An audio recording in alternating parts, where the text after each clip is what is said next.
following podcast is recorded and produced by Emerge, a media creators co-op, in affiliation with the network at bicbp-radio.com.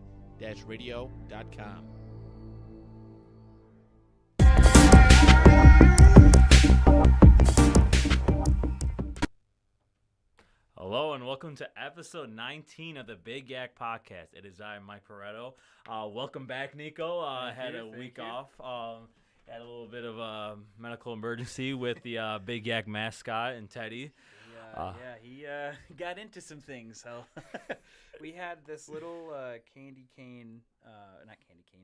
corn toy, and it's like a little cloth crinkle toy, and he got it like so wet to the point that he swallowed it whole. So one expensive trip to the vet later, we're back.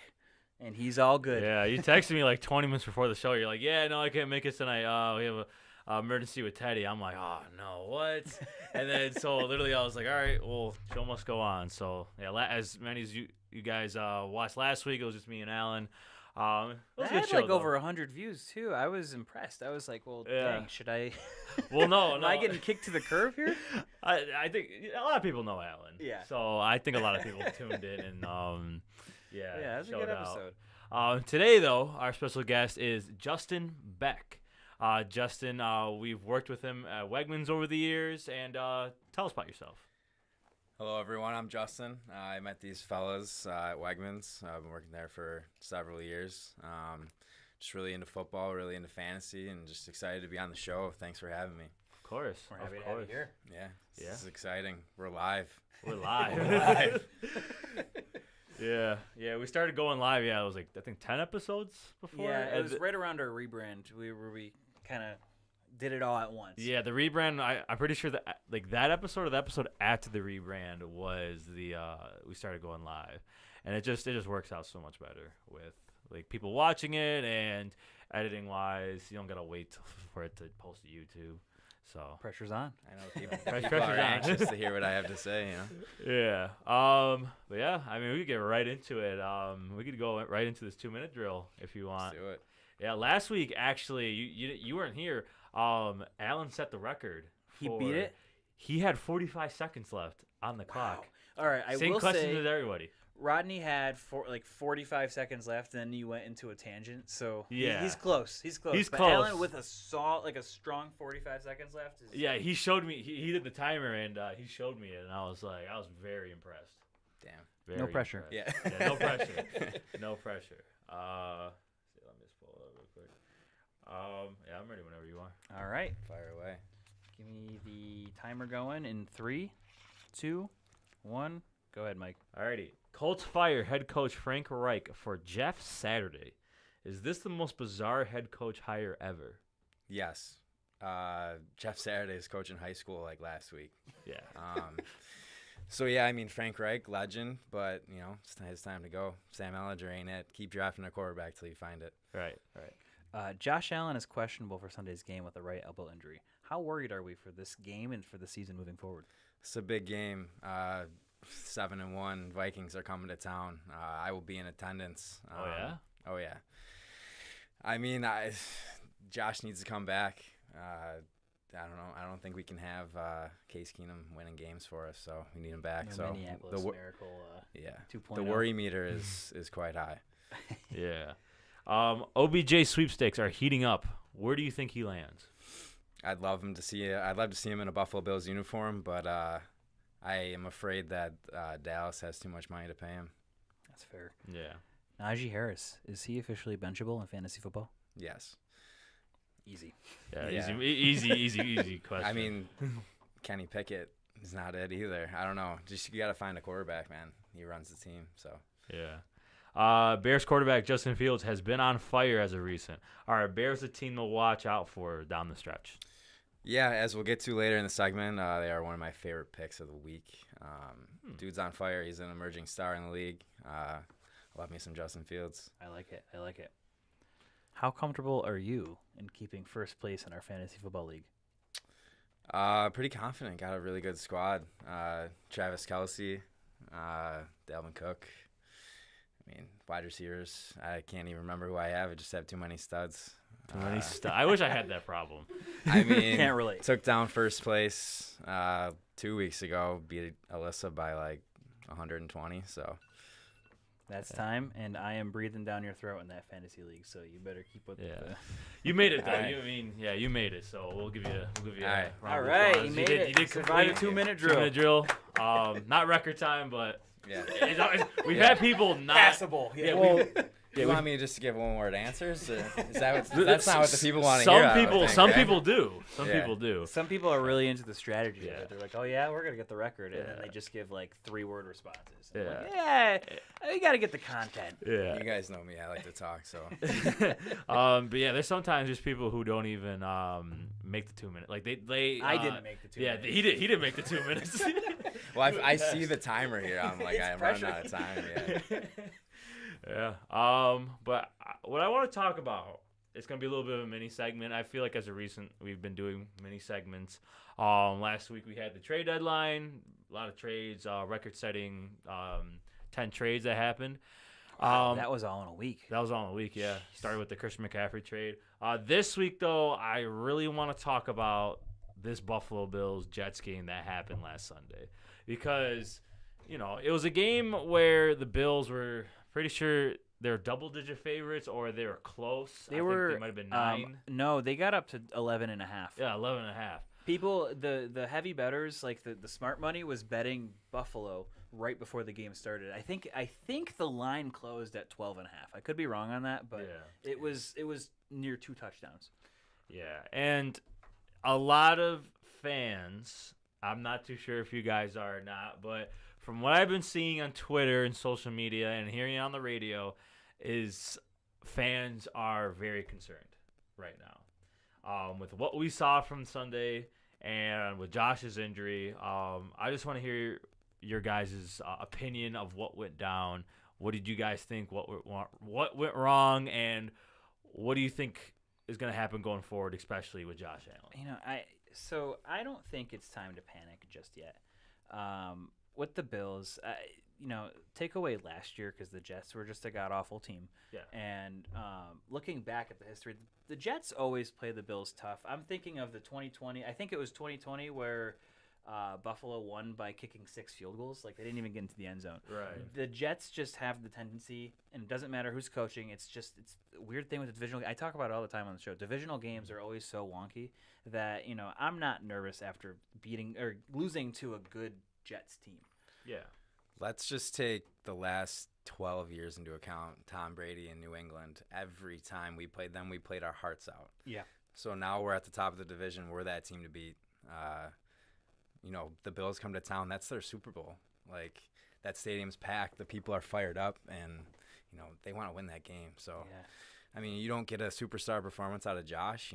It's tough. It's tough. This team, I think right now the total offense, Josh Allen accounts for, I think, 86% of total offense. Meaning there's no run game outside of Josh Allen. There's nothing outside of Josh Allen. So, you even look at that injury, and it makes, I understand where Bills fans are getting nervous. But, if Josh Allen doesn't play and the Bills lose, it's not going to be the be-all, end-all. Right.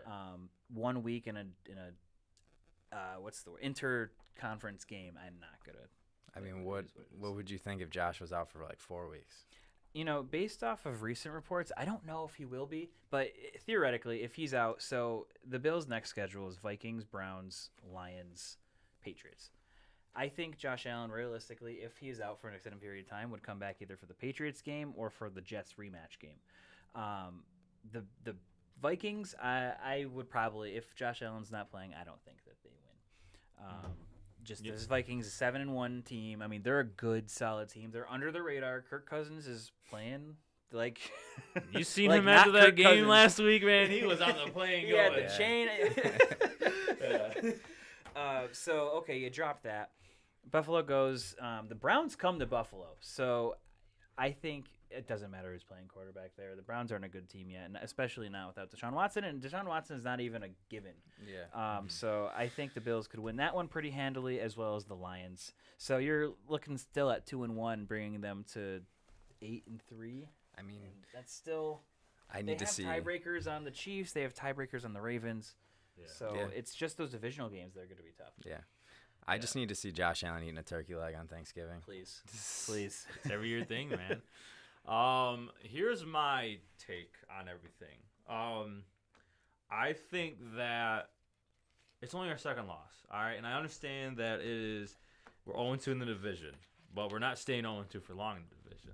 You know, we got New England. I do think we sweep New England. I agree. And then I do think we have. I think they run the table on the division. Yeah. But here's the thing, though, is the Josh injury does play a part in it. It just depends on how long he is. From what I've heard is they think that he's going to be out there Sunday. That he's going to try to play through the injury, tough it out. You know, like his rookie year, he had that elbow brace on. Yep.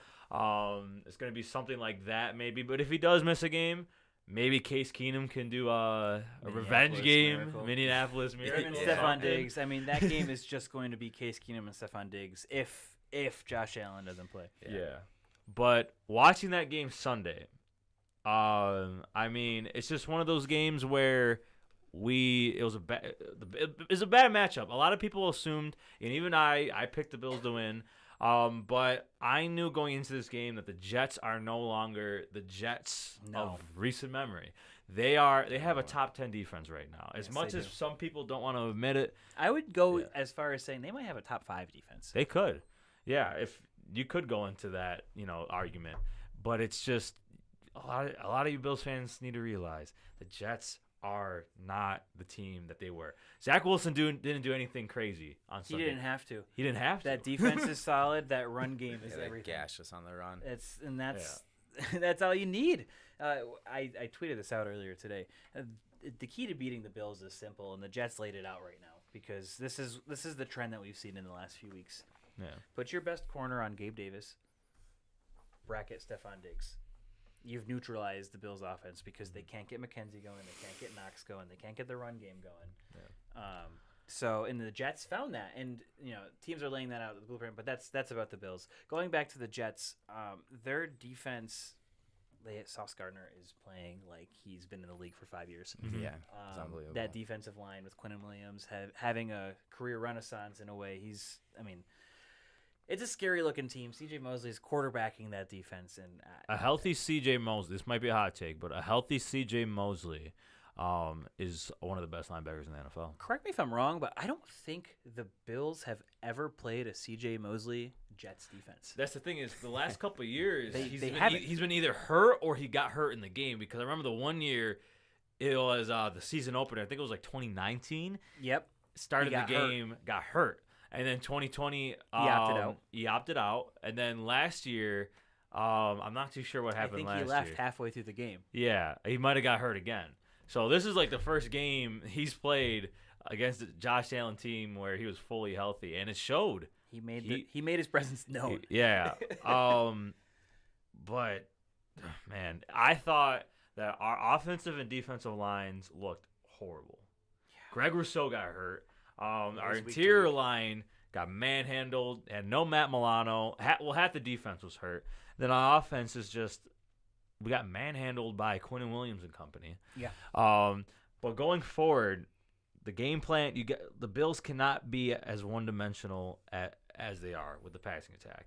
I mean, I understand you have one of the best, if not the best, quarterback in the NFL right now.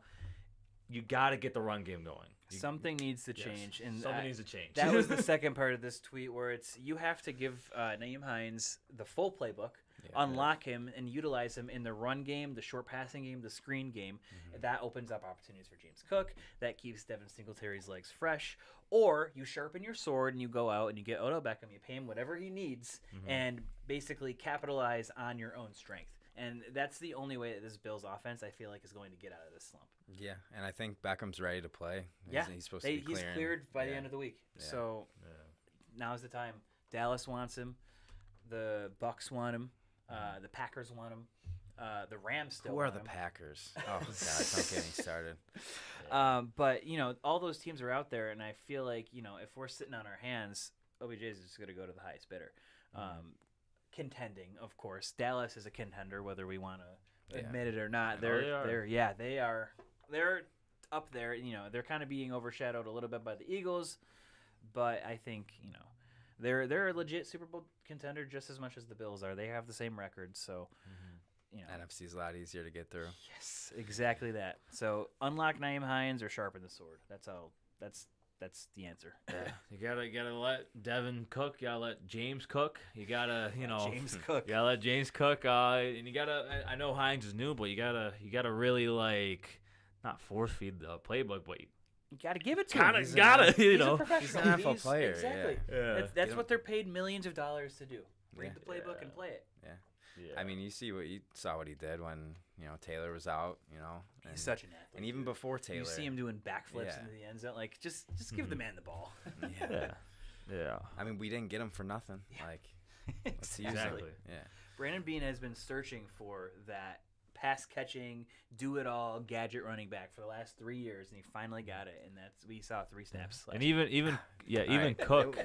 This week we'll see him. Yeah. We'll see him. Even Cook too. I mean, I think Cook is very similar, not very as similar as Hines, because Hines has a returning aspect to his game, a little bit more shiftier, I feel like, or more agile.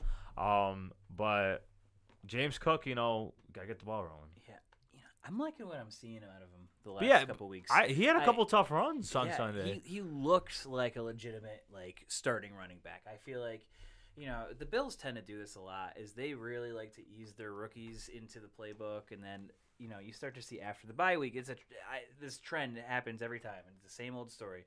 And the bye week comes by, and they overtake the incumbent starter. You saw it with Matt Milano back in 2017.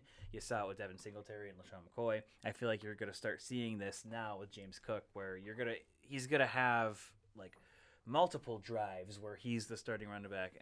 Last week, they started going back and forth on the drives, right? Yeah. So I think we'll see more of James Cook moving forward. Yeah. I mean, he's a little mini Dalvin. I think you got to get him the ball. I mean, he looks scared, that after the fumble on his first carry in the league. Mm-hmm. But you just got to feed him the ball, man. Running backs need rhythm. So I agree. Yeah. But yeah, last thing I'm just gonna say about the game and whatnot. Don't panic just yet, Bills fans. It's only our second loss. Agreed. If we start slipping down the leaderboard, the standings, all that, then start the panic. But if Josh is, from what I've heard, Josh might even play Sunday. If not, then he might miss a little bit of time, but it's not a permanent amount of time.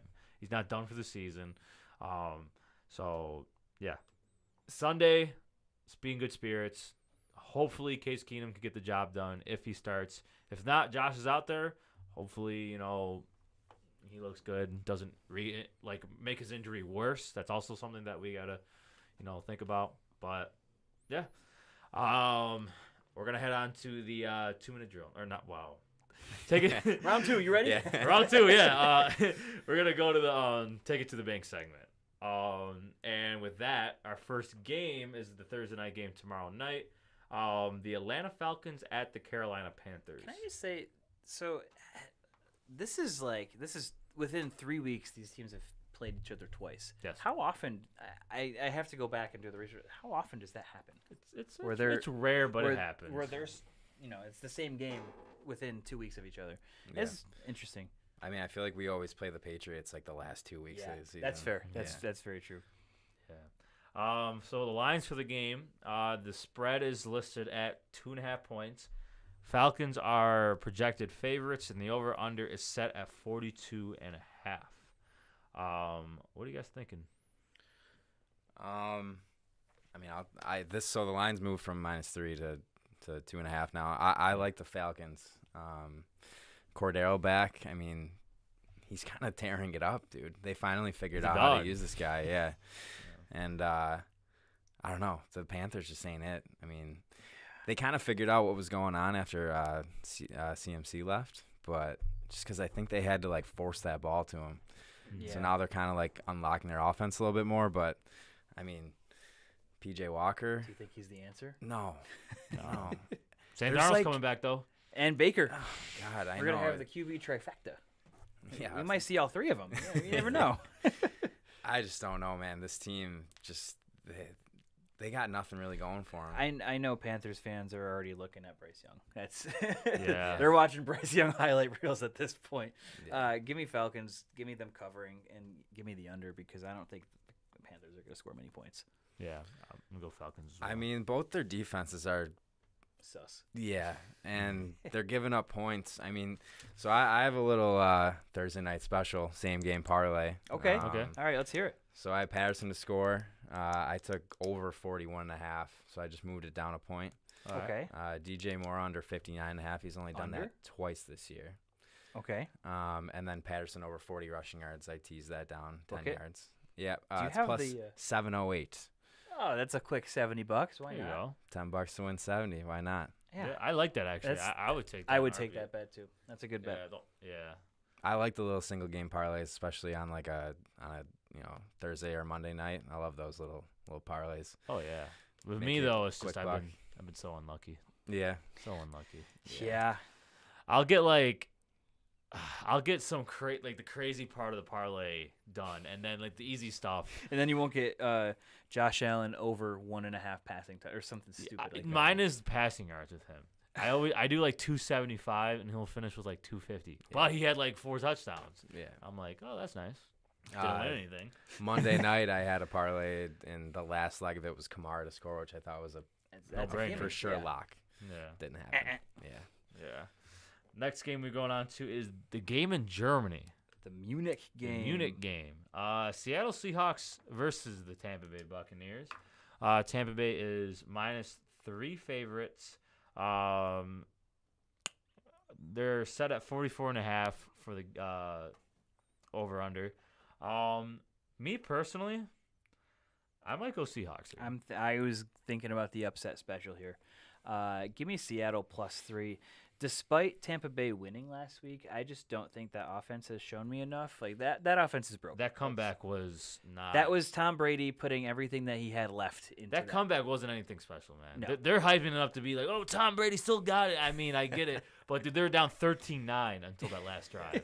They're lucky the Rams were not aggressive within the 2 minutes, or they would have lost that game. I So, turned the game off. Yeah, it was a horrible game. And then Brady comes back and wins. I'm like, all right, well, Yeah. whatever. Just my How'd they luck, get right? the ball back? I was like, Yeah. Seattle's riding high off a 4-game winning streak. I think this momentum keeps even on over down in Europe.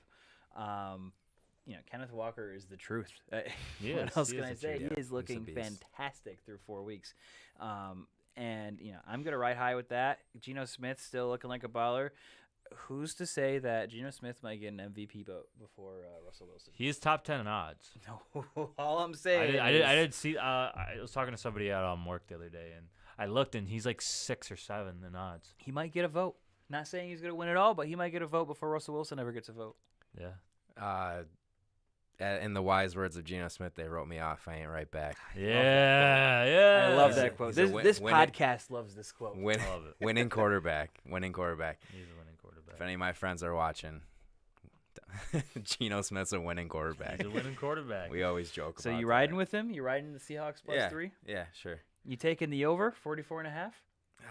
I don't think so. Mm. I think this is. But life's way too short to take unders. So- God, we've heard this before. on the Someone show else has said before. this too. Yeah. Yeah. 44.5. Think about that. How many points do you think the Bucks are going to score? Where's the game?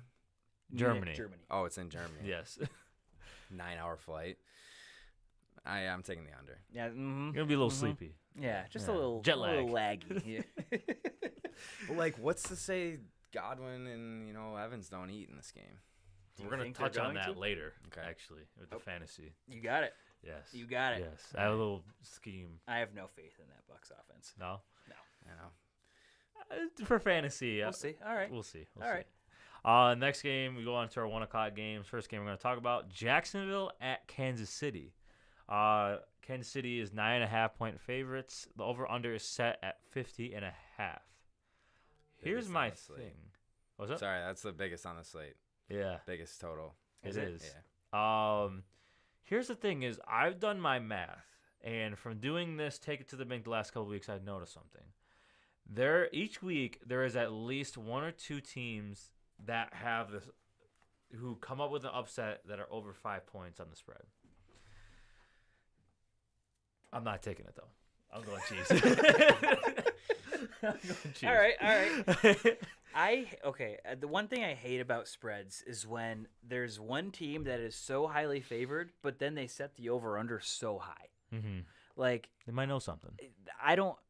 It's either the Jaguars cover at 9.5, or it's the under. There's not going to be like the Chiefs aren't going to win by 10, and then the over is also going to hit. This kind of predicts them to be a blowout. This looks like it's going to be I don't know.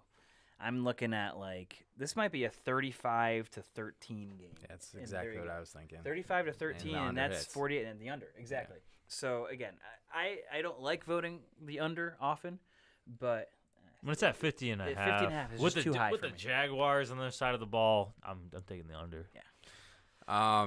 So a statistic I read, anytime a spread is double digits, the under comes in 61% of the time. Interesting. Mm-hmm. Granted, this isn't a 2-digit spread or 2-digit spread. But I don't know. Smart betting with Justin Beck. Yeah. I like to look up some facts. I like and the stuff analytical like that. sense of things. Yeah. I'm not a huge bettor, but I like Kansas City here to cover. I don't know. Yeah. Would you take the under then? Yeah, 50.5 is a big number. I mean, Trevor Lawrence, he looks like he can't put two games together. No. Yeah. He looks like a superstar. The next game he looks like, Nathan Peterman. But Jacksonville has definitely been the a best of both worlds. yeah. Yeah. I agree though. I'm gonna go Chiefs. Houston at Giants. Giants coming off their bye. 5.5 point favorites for the Giants. Over under is set at 40.5. I'm gonna ride with the Giants here. I agree. Yeah, Houston is one of the bottom teams in the league. Just don't have the confidence in them to get something going. Here's the thing though. They did put up a little bit of a fight against Philly last week, but in the end they didn't come up on top. Give me Giants though. That's what propels me to take the over here at 40.5. I think the Giants win this and they cover, but the over definitely hits. Houston's gonna still give them a fight, but I have the Giants winning by a touchdown. Yeah, the over under is a little low. I could see though. I see this being I'd say like a 28-21 type game. The Giants are now a well-coached team. Let's not forget. Yes. Yeah. And they're rolling. Daniel Jones, he's all right. But Saquon Barkley is a game breaker. And as much as it pains me to say, I'm riding with the Giants too. Mm-hmm. There's too many Giants fans out there that piss me off. But they got a team, man. So New York football is really starting to take form. New Jersey. New Jersey football is really hitting off. Next game we have Detroit at Chicago. A little interesting because if you're going to flip this game to earlier in the season, Detroit probably would have been favorites because of how hot they were. We talked about it on the show. I was riding high in Detroit. And then they nosedived. They're able to win last week, though, against the Green Bay Packers. But as you said earlier, who are the Packers? Who are the Packers? Last week, I had a Packers fan on in Allen, and he was like, you know what, man? This game is going to be the game where the Packers, turn things around. They start running the table. And I said, all right, I'll take you to it. Aaron Rodgers, 2 end zone picks. Yeah. 9 points. Threw a pick to Aiden Hutchinson, a rookie defensive lineman. So the lines to this game, Chicago are 3-point favorites, and the over-under is set at 48.5. This is at Soldier Field. Might be a little chilly. How hot Justin Fields has been. He's been like he's top 3 fantasy quarterback right now in the NFL. I'm rolling with the Chicago Bears. Their defense isn't half bad. They don't have Raquan Smith anymore, but or Robert Quinn. Or Robert Quinn. Yeah. So I'm still gonna ride with Chicago here. They're home. Bears. Give me Da Bears. Da Bears. Yeah, this is a divisional matchup.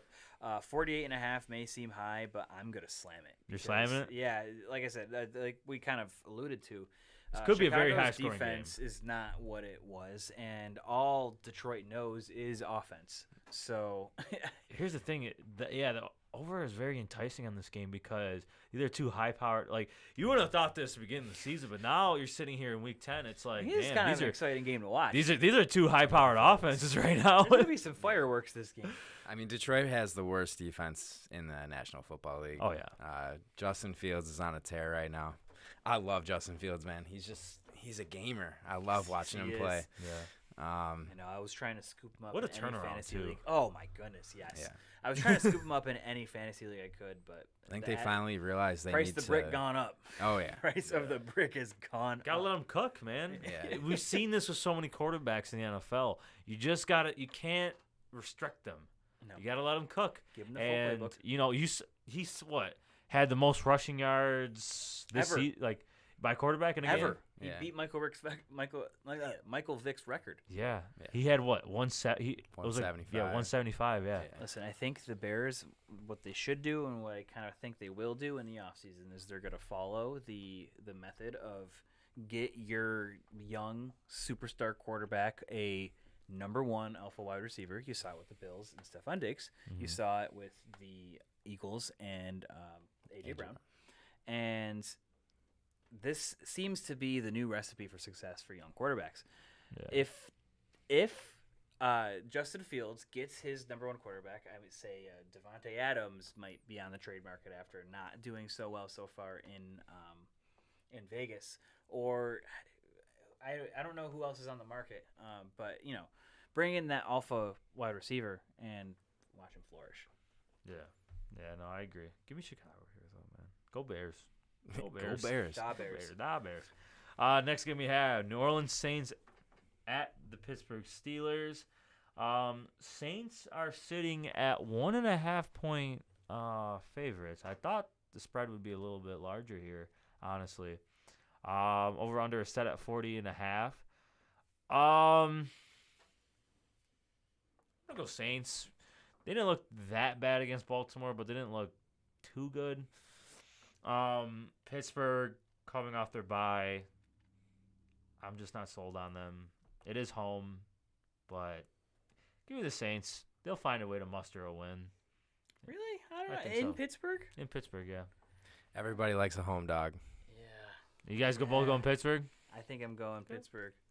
Alright. And I don't. This is going to be a real stinker of a game. It is gonna be. I'm not going to. This game will be on red zone for me. But Yeah. If it ever gets in the red exactly, zone. Yeah. Yeah. exactly. So I won't be tuning in, but I will be watching the end zone if someone actually goes into the end zone. Yeah. But give me the Steelers here. Give me the under at 40.5. Yeah. And Take this is gonna slam be under, a- man. one of those like 21 to 10 games. I think. Yeah. Might be even lower than that. 17-10. Or like a good old 9-3. or something. 9-3. Oh my God. See, I need Kamara for fantasy, so. You All know, right, what's 10, to say he 10-3. doesn't? Yeah. He gets a touchdown. The Saints, they didn't look. I don't think they looked good on Monday night. Mhm. I mean, Lamar just kind of abused them, and Kenyon Drake, man. Kenyon Drake went off. yeah. Yeah. No Gus Bus. I Gus love some Gus Bus, but Gus Bus is always fun. I love him. Yeah. Love him. He's a gamer too. But yeah, I'm taking the Steelers here as well. All right. It's cool. But I'm not touching the 1.5. I would take a money line. Yes. Yeah, no, don't touch that spread. Cleveland at Miami. Miami is sitting at 3.5 point favorites. Over under is set at 40.5. I'm surprised this isn't bigger. This spread isn't larger. Yeah, Miami. I mean, granted, Miami's defense did let Justin they got Fields and the exposed a little Bears, bit, but do whatever they wanted. But Jacoby Brissett is not Justin Fields. No. Give me Miami here. I don't know if I'm taking the over here because I don't know. It's high. It's a high. It's high, and I don't think the Browns' offense really does get anything going, despite Miami's defense looking not as good. If this was like a 43.5 point spread, or not spread, over under, I would take it maybe or like 42. Then I would consider it, but 48 is a little too high for me. I agree. So Tease the line, man. yeah, That's what you gotta do. Gotta move it down a few points to where you like it. Yeah. Take the over. Take the over, yeah. Get that Yeah. alternate over under. I love I Tyreek forget you Hill. could do that. He is the most unguardable player in the entire National Football League. He's so unique in his skill set. And like Tua doesn't even have to get the ball deep to him. It's all yards after catch. And even so, like, Tua has looked great. There were concerns with him coming back from injury. He looks good. I have no complaints. He has what is he, number 1 passer rating in the NFL right now? Yeah. Something like that. I don't know. He's looking good. He is as advertised when it comes to accuracy. You want to know what I did? I know. You know what I did. Yeah, you picked him up, right? No. So in the one league I'm in, I have Allen and Tua as my quarterbacks. It's just a single quarterback league. So I trade Tua because I've been trying to trade him. I want another piece to my like a flex play. And so I trade Tua, and I'm like, all right, Tua's gone. I got Devontae Smith out of it, which I thought was a good trade. That's a solid trade. But then I'm sitting here, I'm like, all right, Josh is a durable quarterback. I don't see him getting hurt anytime soon, so let's do this. Let's do this trade.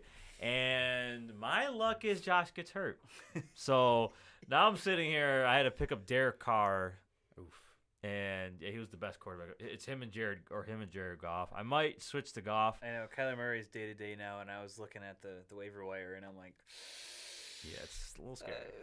It's a little scary. But yeah, that was my luck. But yeah, Tua and company are just as good as advertised. Jeff Wilson is also getting his feet wet in the offense too. Looked good. Give me Miami.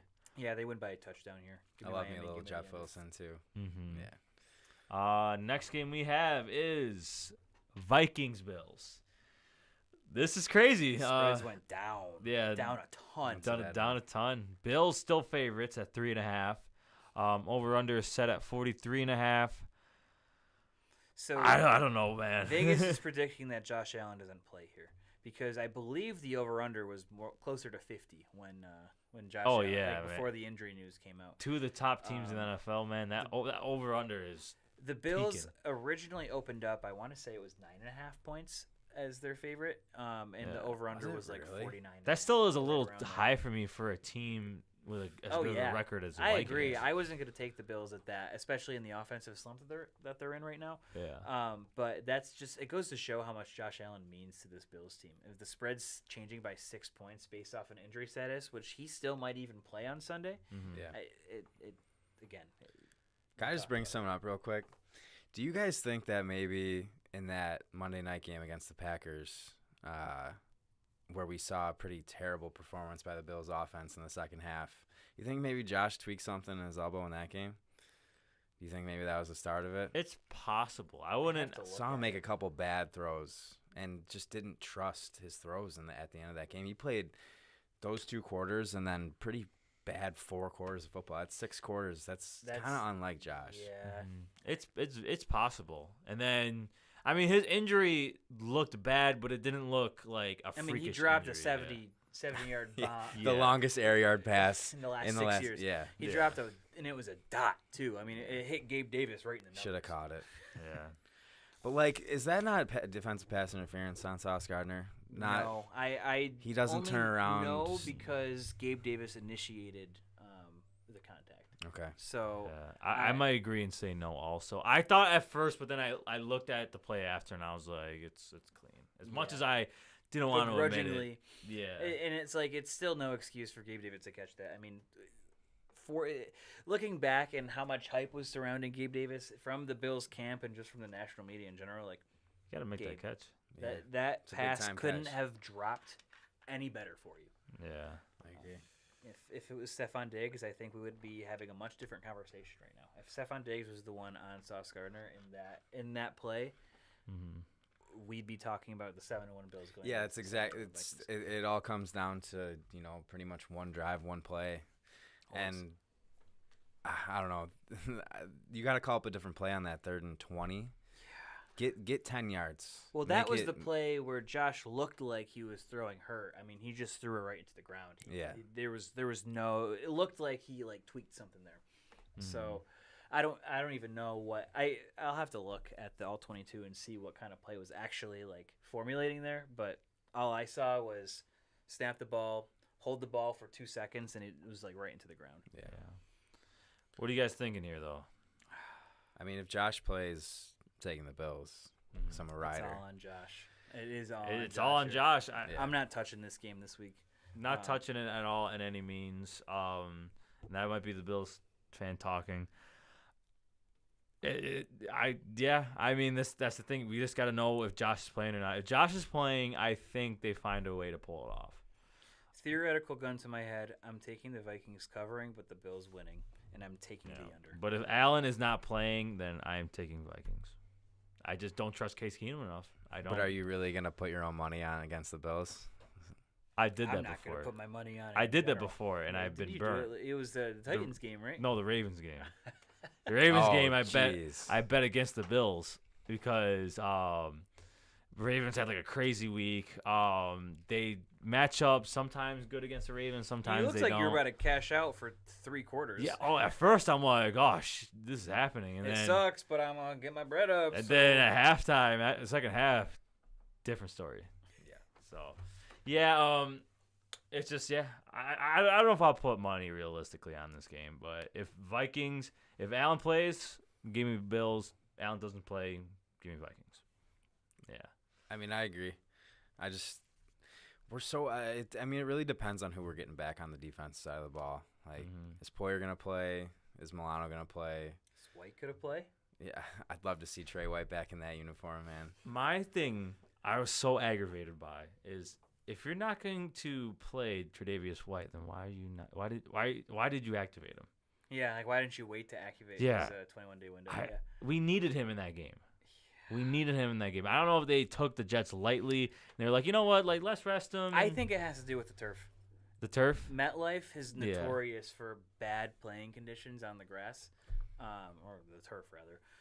And I feel like they just weren't comfortable with, getting, because he was with the scout team leading up to the game, all the way up until he didn't take first team reps until a few days before the game. I think getting the brand new playbook completely down, plus the fact that that turf is horrible, is what held him out of that game.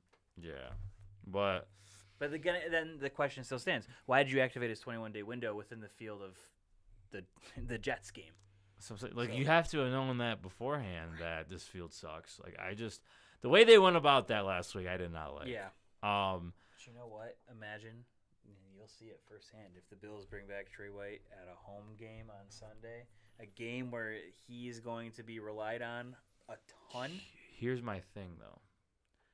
I know Jets Meadowlands has a historically bad turf, but I wanted to get Trey White out there, at least get his feet wet, because Justin you see who he's around playing the on corner. Sunday? Yeah. He's playing Jay Jettas. Welcome back. Welcome back. Oh yeah, here you go. Here's one of the best offensive players, young offensive players in the NFL. Go do good. Although the Bills don't typically put one guy on a player all game long. Yeah. So, Trey White, if Trey White comes back on Sunday, I feel like you're going to see a lot of zone-heavy schemes. You're going to see them relying a lot on Jordan Poyer if he plays. DeMar Hamlin, who they are loving and who's starting to come into his own on this Bills defense. Kair Elam, yeah, he's looked good as been rookie. solid. Yeah. Please, for the love of God, let's not get Jaquan Johnson back out there. He got burned all game last week. Yeah. But Poyer, where you at, man? Please. Heading on to our next game, Denver at Tennessee. Denver coming off their bye week, and then Tennessee almost pulled off the upset against the Chiefs the other night. Very similar game to that Bills-Jets game. Kansas City couldn't get the ball going on the ground. Mahomes was forced to do it all, but in the end, Chiefs and Mahomes were able to pull off 20-17 game, same score as our game. But this game, Tennessee is favorites, 2.5. Over under is set at 36.5. That's brutal. That's gross. So I want to take Denver so bad here. I want to take them so bad. I wouldn't touch this game. I'm not with a touching 10-foot Broncos. pole. Oh, I don't no. want this game Again, at all. theoretical gun to my head. I'm taking the upset special. You have a lot of guns in your head, man. Yeah. This is all right. You're all right. I'm taking the upset special here. Give me Broncos. Russ is cooking. He was doing the stretches. He's ready to come back. He was doing the high knees on the plane. Something changed when he did those high knees on the plane. I'm ready for it. And again, who knows? Is Ryan Tannehill playing? Are we going to see Malik Willis? Yeah. Malik throw the ball away Willis? Or Malik hand the ball off to Derrick Henry? Hot take.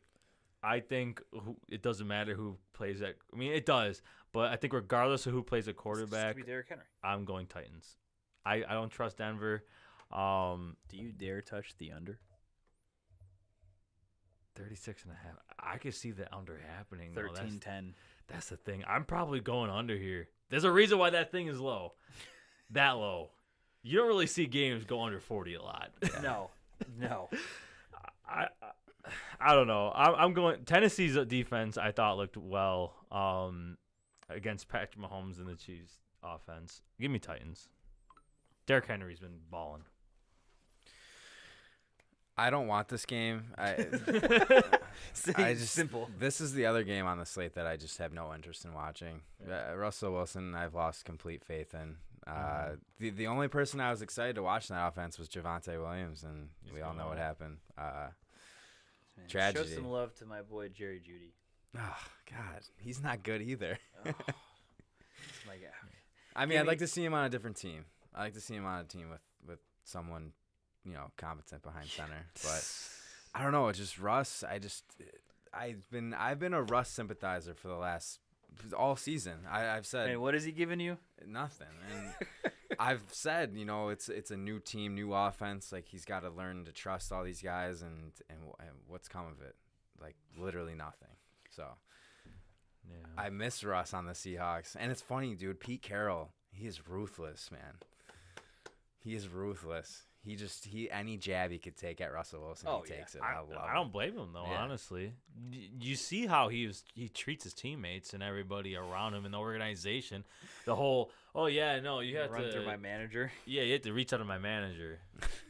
Like, what? What a dickhead. Yeah. Yeah. Now, this next game, I want to talk about because I don't know how this is gonna be a while. This I don't game know. is I don't know.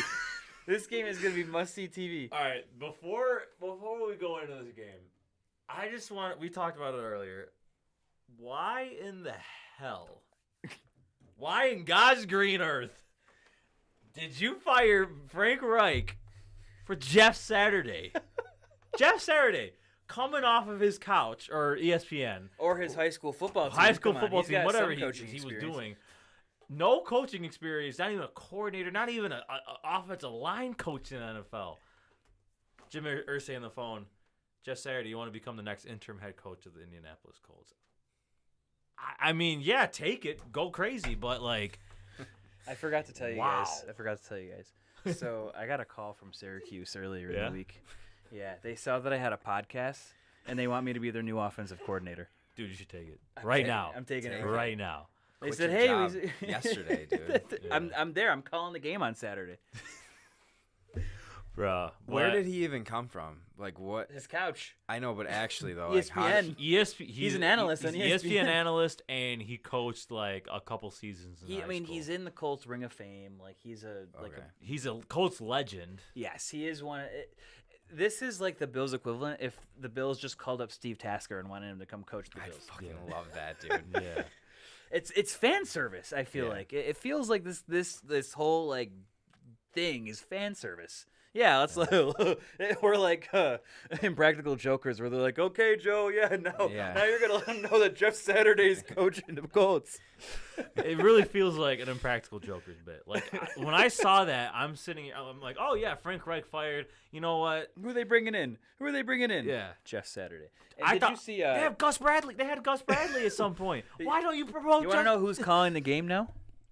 It's Parks Frazier, 30-year-old. Assistant. He wasn't even like a coaching assistant. He was the assistant to Frank Reich. He was the coordinator or something. He started as the administrative assistant for Frank Reich and became like a passing game specialist. Or something. He had he played 4 seasons at some small college and had an okay college career, and now he's calling the game for Kansas or something. Welcome to the NFL. Welcome to the NFL, man. if you're, is this team gonna rally around Jeff Saturday? I don't know, man. I don't know if it's like a Dan Campbell thing. It's I think this is dumpster fire. My favorite thing is the viral TikTok that was just going around, that was resurfaced like 3 weeks ago about Peyton Manning like berating Jeff Saturday about calling plays in the middle of the game. It was have you guys seen that? Yes. I have not. It's literally Peyton Manning like, he's calling effing plays, and like all the O-line are getting into it, and it was on the sidelines during Oh, the okay, yeah. I know what you're talking and it was Jeff Saturday who he was yelling at, and now he's actually calling the game for the Colts. You want to know something? A week ago, he tweeted, "The Raiders don't look good, or the Raiders suck." He tweeted something about the Raiders a week ago, and then now they play each other on Sunday. I forgot what the tweet was. It was something about how like the Raiders do not look good. Oh, it was just Raiders look horrible. That was the whole tweet. Raiders look horrible. Give me the Raiders, man. It's like, all right, bet you said the Raiders look horrible. Yeah. Show us you can beat us. Give me the Raiders though. The Raiders, they did choke last week against the Jaguars. Devontae Adams had a big game. Derek Carr woke up from his slouch the week before. But I just don't like all those moves just sound to me like Tank Central for Indianapolis. So give me the Raiders. Oh, the lines! I forgot to even say the lines. A little rant. 5.5 point spread, 42.5 point over under. Give me Colts. Oh God. Give me Colts. No. After losing the Raiders hear me out. The Raiders were up 17-0 against the Jacksonville Jaguars. They left 20 unanswered. Josh McDaniels has not proved to me that he is a better head coach than Jeff Saturday. Well, I'm just being real here. Give me one specific instance where Josh McDaniels is a good head coach. He has some coaching. He's coached 6. Yeah, and Jeff Saturday has coached high school. He coached. They coached, and that's where it starts and finished.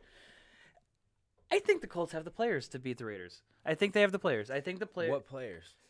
I will take a one-legged Jonathan Taylor What? to beat the Raiders. What? Hear me out. I want to see that. I want to see a one-legged Jonathan Taylor. I was really high on the Raiders leaping going into down the the season. field. Like, He's like hobbling. Like, And Sam Allinger? doesn't matter. Doesn't matter. So this is what's got me all messed up. The Raiders went out and they got these pieces, right? Mm-hmm. Got Devontae Adams. They got a Josh Jacobs now, who's a good running back. Yeah, He's I shown agree. that. And they just can't find a way to win games. No. And last week we saw Devontae Adams had 10 catches for 170 yards and 2 touchdowns. Yeah. I think he had 2 touchdowns in the first half, right? Because they didn't score after the first half. No. You got to unlock that dude. That's your best player. What did Rodgers do? Yeah. Literally throw him the ball every chance you get. Spam. Yeah. I just don't think that the Colts have really. I mean, is Darius Leonard back? Was he back last week? Oh, that's a good question. I'm gonna say No, he wasn't. No. Okay. Is he coming back this week? Maybe. Maybe. Oh, I don't know if he ever comes back. Yeah, Based off yeah. of the He's been on Colts and off a lot this season. Yeah. I mean, another game I don't even really care to watch, but.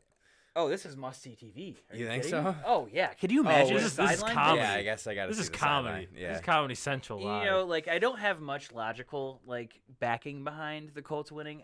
I just think this game is going to be just for how funny this whole situation is. The Colts are going to come in and their Colts are going to mop the floor with the Raiders. Imagine seeing that Josh McDaniels just on the sideline. I have a legit question. You would have to get fired. Does he know everybody's name on the roster? That's a good question. I think. I mean, there's sir, it's no not chance. it's not like he just retired. He retired 10 years ago, so it's not like he knows anybody on. He the was an it's not- ESPN analyst, so you would hope that he knows the names. Yeah, those guys Probably are doesn't know pretty all good of them, with though. But names. True. does he know every he might, who's that guy? It's Yeah. gonna be a 92. moment Get you. over- Yeah. It's gonna be the first week of a high school soccer. He's like you know, funny hair. 27. You're going in. Yeah. I'm a defensive line. No, you're playing offense now. It's gonna be. Like we're gonna get that. That's what I want to watch the game. I'm hoping for some true comedy gems. This is gonna be fabulous. I am so excited to watch this game. It's gonna be a real. Put it on Comedy Center. Make this the Nickelodeon game. MVP. Yeah, MVP. MVP is Jeff Saturday. Yeah. I mean, I'll be at the game, so. You'll be at the Colts game? No. I'll be at the Bills game, so I'll be able to see this game. Yes. Good thing it's not a 1 o'clock. Out of town highlights. Colts have won 42-0, and then you're just sitting there like beer in the hands, just like shit. Next game we have is Arizona at the Rams. Rams choked last week. Arizona. What else is new? Didn't look good last week.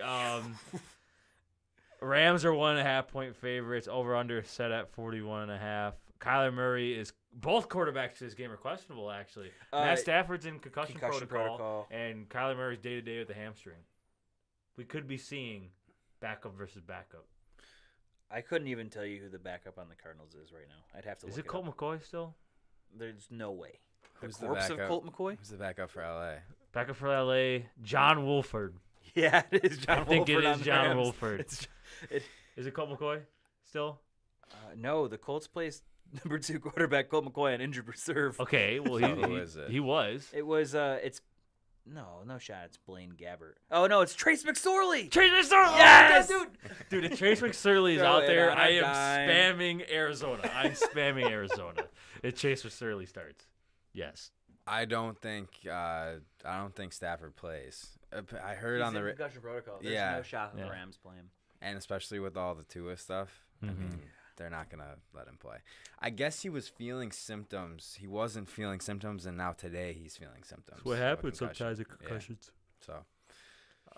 It's John Wolford. We are going to see John Wolford versus Colt McCoy. I think Kyler. Or not Colt McCoy. Trace McSorley. Kyler's got to play. Right? His hamstring, get a shot, get a numbing shot. You'll be all right. Simply. Yeah. Yeah. McSorley plays. Give me Arizona. I don't know why. I love Trace McSorley though. What if Kyler Murray plays? Oh, still give me Arizona. Okay.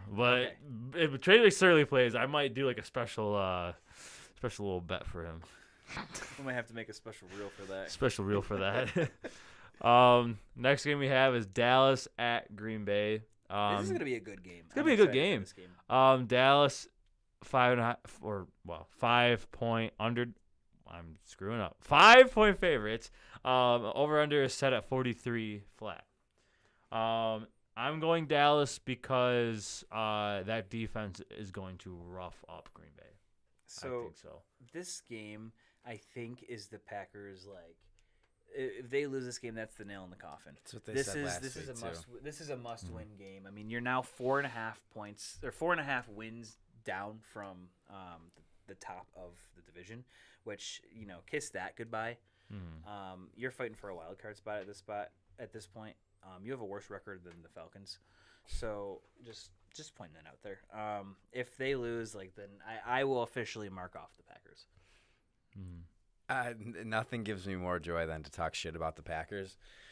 Aaron Rodgers, you're done, man. You're done, bud. You're done. I can't pack it up. I literally can't stand looking at him. His hair with it coming out like the sides of his it's hat, ugly. and it's like It's all ugly shaved hair on the going side. But they don't know what to do with their offense.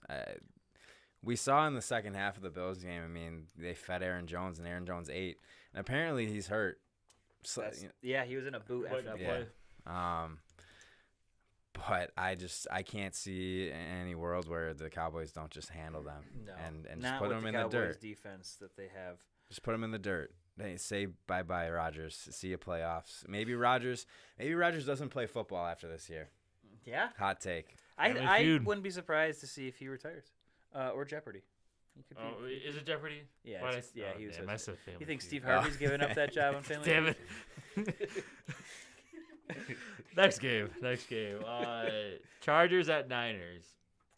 Niners are coming into this game as 7-point battle favorites. For the PCH. Over under is set at 45.5. What are we thinking here? This could go either way, I feel. Nah, give me the 49ers. You going 49ers? Yeah, I think they win by that touchdown that they're projected to be. Sunday Night Football, also notable. In San Francisco. They're coming off their bye week. Prior to that, Christian McCaffrey just threw the trifecta of touchdowns. He did. The passing, receiving, and rushing touchdown all in one game. They're unlocking Christian McCaffrey. This offense looks good. This defense looks good, I think, even though they had some injury concerns earlier in the season. They're going to look good. And the Chargers are just boring to me. They're not making high-risk plays right now, and you can tell. Justin Herbert isn't playing like the big gunslinger that we thought he was going to be this season. A lot of surprises this year, just a whole lot of players. I think that line's too big. I like the Chargers with the 7 points. That's a big line for a Justin Herbert-led team. He's got to bounce back at some point, right? Yeah. I mean, he's missing Keenan Allen. He's missing Mike Williams. Keenan Allen, oh, God, what a travesty that guy is. I mean, he says he's not going to play till he's 100%. Brian Robinson got shot, and he's playing. He's playing games right now. I have him on every fantasy team. But, yeah, I don't know. Part of me is because I drafted Herbert in so many leagues this year, like 4th, 5th round. I love Justin Herbert. I just think he's got to bounce back. I think this is a week he bounces back, and I think it's for your fantasy 7 points. If you didn't have him in fantasy, where would you place this? I still like the Chargers. I throw to Eckler 30 times.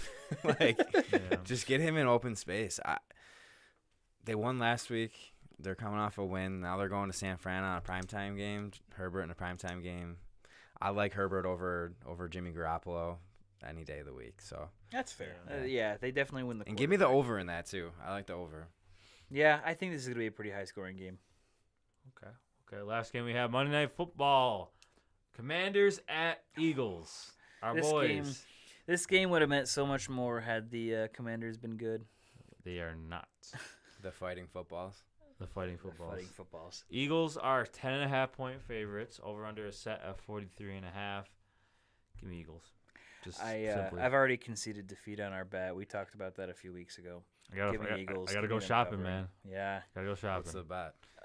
So before the season started, realistically, I thought that a Carson Wentz led team could have more wins than Taylor Heineke led team.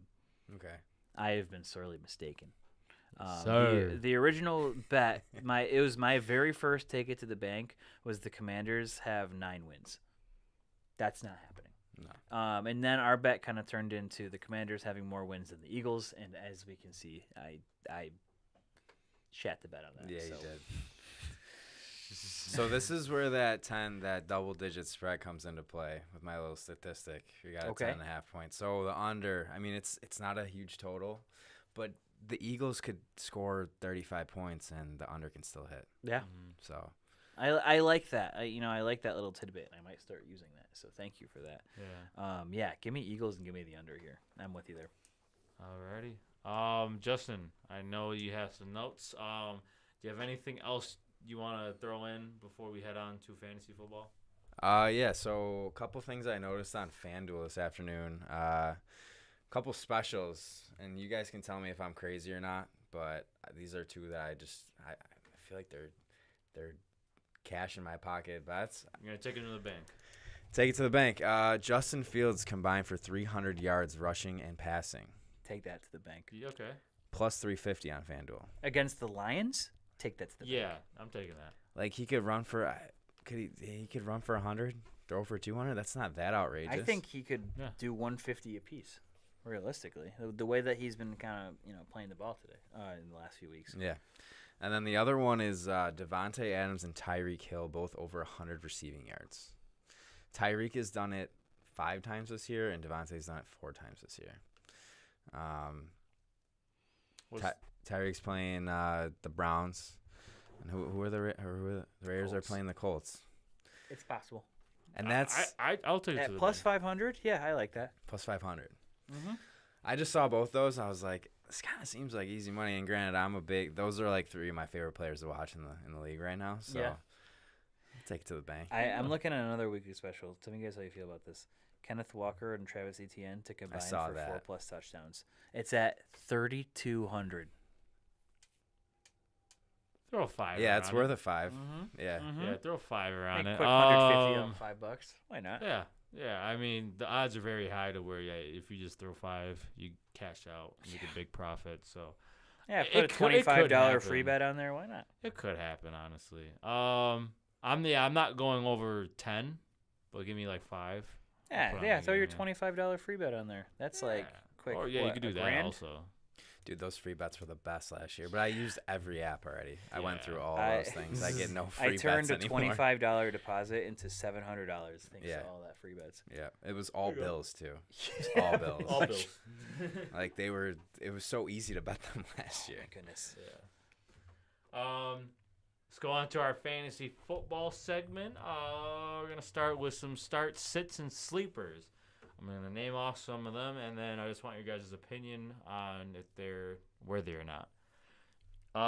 So my starts this week, I have Dak Prescott versus Green Bay, Cordell Patterson versus Carolina, Chris Godwin versus Seattle, and I have Greg Dulcich versus New Orleans. Quarterback, running back, receiver, tight end. What do you guys think? I think those are all solid. I think you can get away with starting all of those comfortably. Dak against Green Bay, that's easy. Patterson versus Carolina, like we had talked about earlier, I think he gets a touchdown and then some. Godwin versus Seattle. I wanted to break that down a little bit because we talked about Tampa Bay possibly. I will say Tampa Bay lose. Tariq Woolen has looked really good. He's probably going to be on but Mike Evans. Exactly. So yeah, I like Godwin kind of opening things up for them. Godwin just doesn't look like his normal self. Something about him, he just doesn't seem like he's got that. It's the whole Tampa offense. He has put up double-digit points despite all that in the last, I think, 6 games or so. So he's producing fantasy-wise. I mean, again, like he's consistent. He just hasn't popped off. The Bucks. Yeah, he had so many games last year where he's like going like 8 for 150 and like two tugs. Yeah, I think he might be due for that. I don't know if it's against Seattle or not, but I think you can safely start him and be good for at least 13. But Brady is unstartable, right? No, not off rosters, not even on benches anymore. Maybe if you're in a deep league, like a 12-man, have him on your bench. But like I have 8-man leagues. Oh yeah, done. Yeah, no. He's 10-man leagues. You're probably done. You got 8-man leagues. I'm in 2 8-man leagues, and they're hell. Are you guys serious? We're in our Emerge League. We have a studio one, and that's 8-man. They're really? tough. I think they're even a little tougher than 12-team leagues because you have so much talent. Yeah. That you gotta games, pick. Exactly. Yeah, it's hard to pick guys to start. Yeah. My sits of the week. I don't know if you're gonna like this, Justin, but my sit of the week for quarterback is Justin Herbert. Okay. Justin Herbert. Molly's Devin shaking her head in Singletary. the background. She's her starting. I wish someone would have told me that last week. But yeah. Devin Singletary versus Minnesota. This is back-to-back weeks. Michael Pittman versus not New England. They play Las Vegas, yeah. And then Robert Tonyan versus Green Bay or Dallas. Singletary, they just don't use him enough. But when they use him, he's startable. Michael Pittman has just been phased out of that offense. Just has not looked good. Tonyan, not used enough. But Herbert's the surprise. Herbert is a little bit of a surprise. You know, we talked about it. We could see the Chargers pulling off the upset. But it's just, we touched on it a little bit. He hasn't played to his expectations. That's the thing. That's the thing. If he had a full staff going into this game, like if he had Keenan and he had Mike Williams out there fully healthy, then he would not be on the sitting. I would go as far as to say you might get more points starting Jared Goff this week instead of Justin Herbert. Matchup. Matchup-wise, Niners have a tough defense. This is a great week for Justin Herbert owners to be streaming a quarterback. If you have the space and luxury to, pick up another quarterback, I would do it this week. It gets tough though at this point in the year. I'm in a lot of leagues that have short benches, like 5 bench spots. Mm-hmm. Like who am I supposed to drop on that bench? It's tough. Yeah, especially because you're not going to drop Herbert. And he's supposed to be the every week starter unless he's hurt. Yeah, that's what you draft him in the 4th, 5th round for. Yeah. Yeah. And then my sleepers of the week are going to be Jimmy G versus the Chargers. I have Foreman versus Atlanta, Rondell Moore versus the Rams, and Cade Otton versus Seattle. Quarterback, running back, receiver, tight end. Jimmy G versus the Chargers. I like that as a sleeper. That's a sleeper. That's a solid. Could see the game go either way, as we just talked about with the Herbert pick. Chargers defense just has not looked good, honestly. I don't know if Foreman's really considered a sleeper. I feel like at this point people are still kind of pegging him to be like that, like mid-season RB1. I had a talk with our friend Jules before the podcast, and he is debating in a league and starting Najee or Foreman. And I told him, you might want to start Foreman over Najee. Yeah. Because 2 weeks ago against Atlanta, Foreman had a 31-point game. But the problem is with Foreman, he's undoubtedly you start him if Chuba isn't playing. But if Chuba Hubbard is playing, gets a little dicey because they do play Chuba Hubbard. That Panthers team is very high on Hubbard. Yeah, so that's why I had Foreman in the sleeper category, just because Chuba Hubbard might be playing. Yeah. Even if he plays or not, I'm still starting him against Atlanta. Their defense, we talked about it, not good. Rondell Moore versus LA Rams. I think Jalen Ramsey versus D-Hop. It's going to be a big matchup. And then other than that, it's going to free up Rondell Moore. Depending on who plays at quarterback might be a little bit interesting. I think if Kyler plays, this is a more attractive pick. Trace McSorley, you're probably going to have more of a kind of a wild game. Yeah. Going to say the least. A little riskier. But if Kyler's out there, give me Rondell. And then Cade Otton versus Seattle. Cade Otton on and off as Brady's top target. He caught the game-winning touchdown on that drive. It's a pleasant surprise for tight ends this season. Yeah, he caught the game-winning touchdown last week on that final drive against the Rams. Tight end is a very slim position. We've talked about it a lot on this show before. It's a crapshoot. But if you need a sleeper tight end, last week it was Isaiah Likely. It hit. This week, give me Cade Otton. What do you guys think? I like Cade Otton. I started him last week. Paid off. One of the things I had written down here, tight end is bad. Tight end is very bad. The range from like tight end like 6 to tight end like 26 is like 2 points. Yeah. It's unbelievable. It's been this season, for what I've noticed, it's been Travis Kelce, big gap, Mark Andrews and Zach Ertz, and then the rest. Yeah. Tyler Higbee was up there, and then he posted two goose eggs, right? 2 of them. Not 2, but he had 1 goose egg, and then the 3 games prior, less than 10 points. He had like 3, had like 6. It's not good enough. But yeah, Noah Fant had a solid game last week, and he's probably already top 10 tight ends now this season. Kyle Pitts. If you guys talk, I'm sure you guys have talked about him. Kyle Pitts is just. Well, I mean, he is still an unbelievable talent, but they just don't utilize him. Yeah, he's been picking it up a little bit, but just not to the standard that people draft him at. It's the same situation with George Kittle, but they were just using him as an extra lineman for the first half of the season. Yeah, I think we start to see more of him, but it's in that same category of Kyle Pitts where he was getting drafted really high, and same with Darren Waller. They were getting drafted so high, and we have like Gerald Everett and like even now like Cade Otton who are outscoring them. Yeah. So it's unfortunate for those of you that drafted Travis Kelce in the first round and then did the rest. How does it feel to have at least 5 wins? Yeah, it's great. Yeah, like I don't have it, but I got Travis Kelce in our league. How does it feel to have over 5 wins? Because that's the only way you're getting production of the tight end. It's great. You have such a competitive advantage on every team. Mm-hmm. I was able to get him at like the 10-11 turn. Yeah, so that's the perfect spot for him. Yeah, it's great. I've never had Kelce before, and it's tough because I feel like he's coming kind of to the end of his road. I mean, not. This might have a couple more years of like the peak, yeah. He's getting up there. He takes a lot of hits, dude. Yeah. All I think about is him getting suplexed earlier this season. Yeah, he talked about that too. He's like, I was up in the air. I was like, oh shit. He's like, yeah. Let's talk about that a little bit. Ask you in a 2-minute drill. You know, you're sitting first place. We have a league together, the Wagmans League. You're sitting at first place. Nico, I'm not too sure where you're placed. Second. He's right behind. You're second. Me. So you guys are 1 and 2. You want to know where I am at? I'm at 9 because I lost 5 straight. And you want to know how I lost last week? My team puts up a nice 140 game. And, you know, I'm facing Jamie, who is the worst team so far. And this happened last year with Jamie. Monday Night Football, Baltimore Ravens. Somebody from the Ravens decides to just, like, wake up It's always the Ravens. and go dummy. Yeah. So this week it was Kenyon Drake.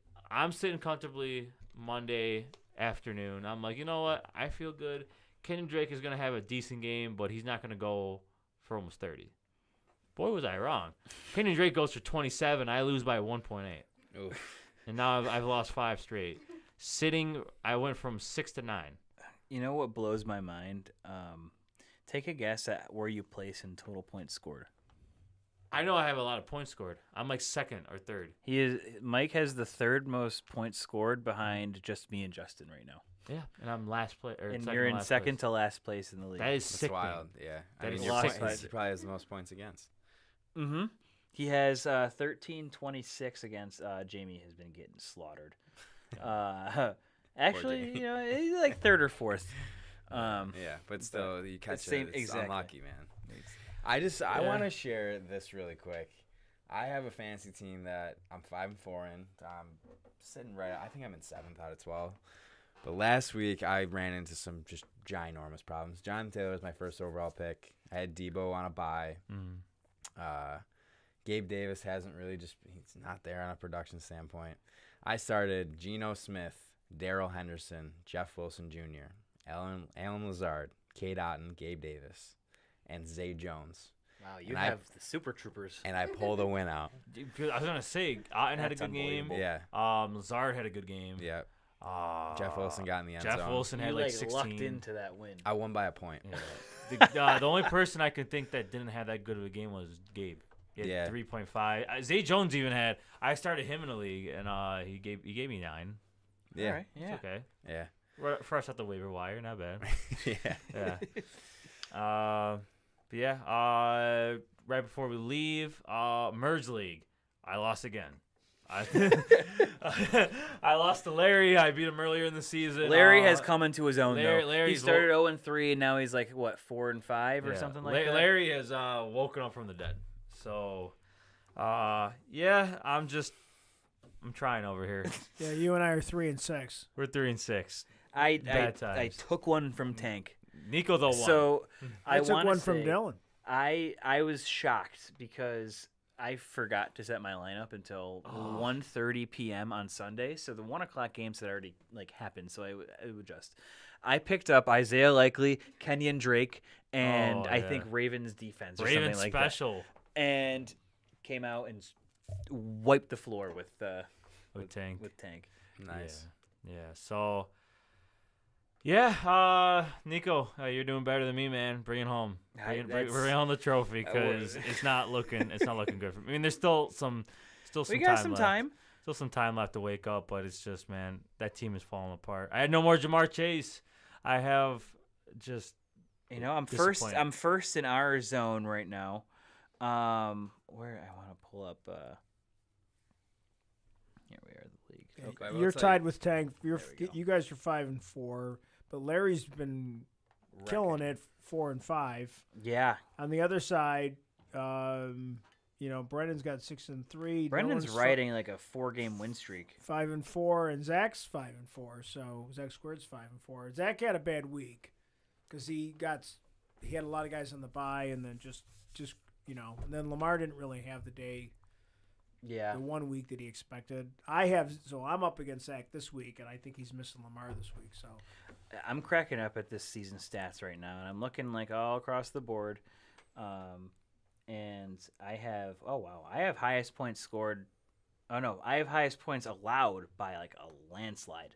And I'm still sitting pretty at 5-4. I like my odds right now. But this moves category, everyone is kind of in like the 2 to 11 range, like in total moves they've made this season. Right. Mike is sitting at 24.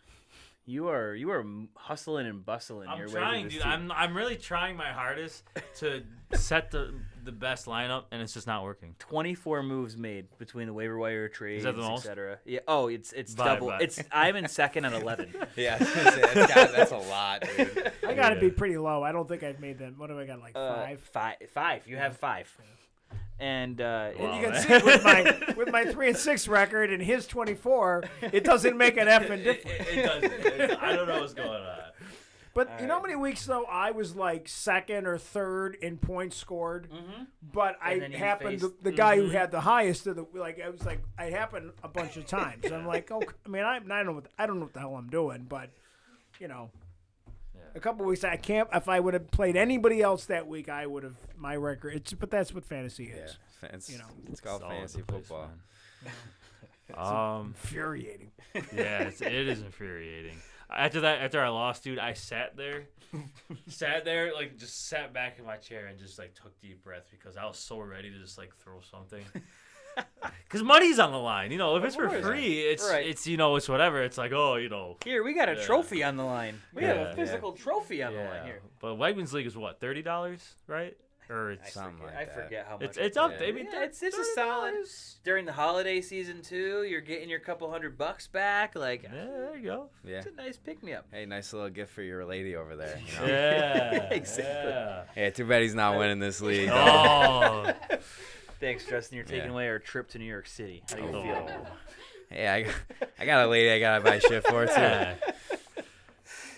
My lady's gonna settle for a trip to Erie, Pennsylvania.